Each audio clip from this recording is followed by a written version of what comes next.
Hello guys, আসসালামু আলাইকুম। সবাই কেমন আছেন? আলহামদুলিল্লাহ, আল্লাহর অশেষ রহমতে আমি ভালো আছি। আজকে রান্না করব মুরগির ঠ্যাং। জানি অনেকে পছন্দ করেন না, কেউ বাজে কমেন্ট করবেন, কেউ বলবেন আমরা এগুলো খাই না। আমি অনেক পছন্দ করি, তাই আমি নিয়ে এলাম। এনে কেটে পরিষ্কার করে নিলাম।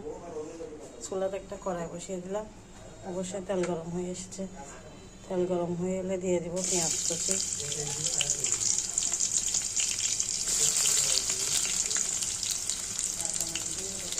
আমার পেঁয়াজগুলো নরম হয়ে এসছে, এরপর দিয়ে দিব আদা বাটা আর রসুন বাটা দিয়ে আমার মশলা কষানো হয়ে এসেছে। এরপর দিয়ে দিব 1 চামচ মিক্স মশলার গুঁড়ি, 1 চামচ হলুদের গুঁড়ি, 1 চামচ জিরার গুঁড়ি, 2 চামচ মরিচের গুঁড়ি।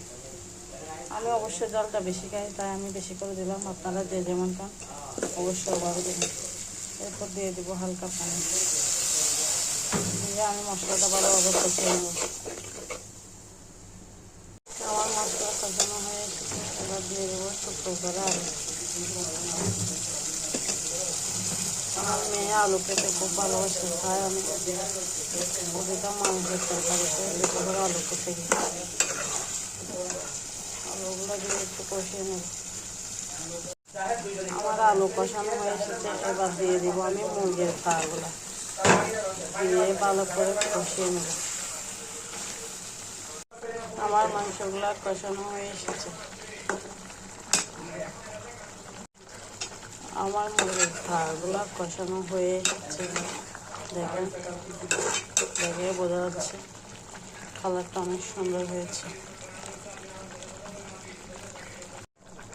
হয়ে গেছে আমার মুরগির পা রান্না। এই যে আমার মুরগির পা রান্না ফাইনাল। আমার রান্না কমপ্লিট। কারা কারা মুরগির পা খেতে পছন্দ করেন অবশ্যই কমেন্ট করে বলবেন।